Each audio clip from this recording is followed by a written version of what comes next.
comme nous n'avait pas grand chance de survivre. Qu'est-ce qui nous a permis de survivre? C'est que nous sommes intelligents. C'est le cadeau que les bonnes fées, vous savez, dans La Belle au Bois dormant, la fée vient mettre un cadeau, nous avons reçu un cadeau, l'intelligence. Comment ça s'est passé, on ne sait pas, on n'en débat beaucoup, mais c'est un fait.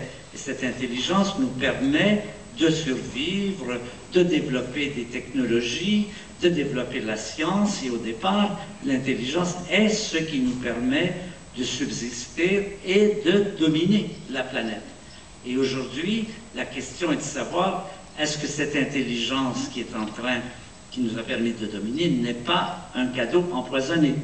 C'est-à-dire, la question se pose, est-ce qu'une espèce intelligente n'est pas menacée d'extinction par son propre développement, par son propre impact sur la nature? Est-ce qu'elle peut arriver à gérer sa puissance?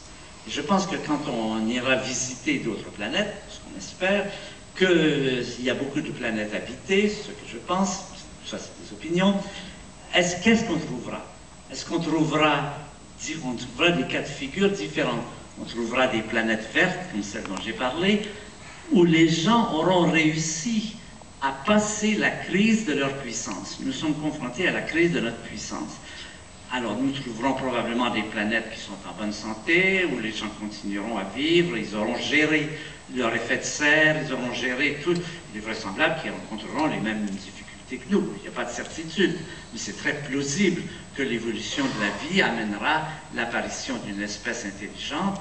Et cette espèce intelligente sera confrontée au fait que ce qui l'a sauvée est maintenant ce qui la menace.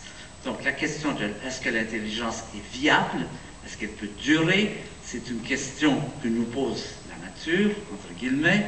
C'est une question à laquelle nous n'avons pas de réponse et nous sommes obligés de faire la réponse. La réponse n'est pas écrite dans le ciel, elle est ce que nous en ferons. Elle est quel sera l'aspect de cette planète en 2100, par exemple. Voilà. Et c'est pas loin, 2100. Hein. Quand vous pensez que l'humanité, que les Romains c'était il y a 2000 ans, que les Égyptiens il y a 4000 ans, c'est rien, 100 ans. Mais c'est à des échelles comme cela que l'avenir est inconnu et que nous montrerons si nous sommes capables de gérer notre puissance ou non. Si nous allons nous laisser détruire par notre puissance ou si au contraire nous allons la dominer. Ça c'est l'enjeu majeur que nous rencontrons aujourd'hui.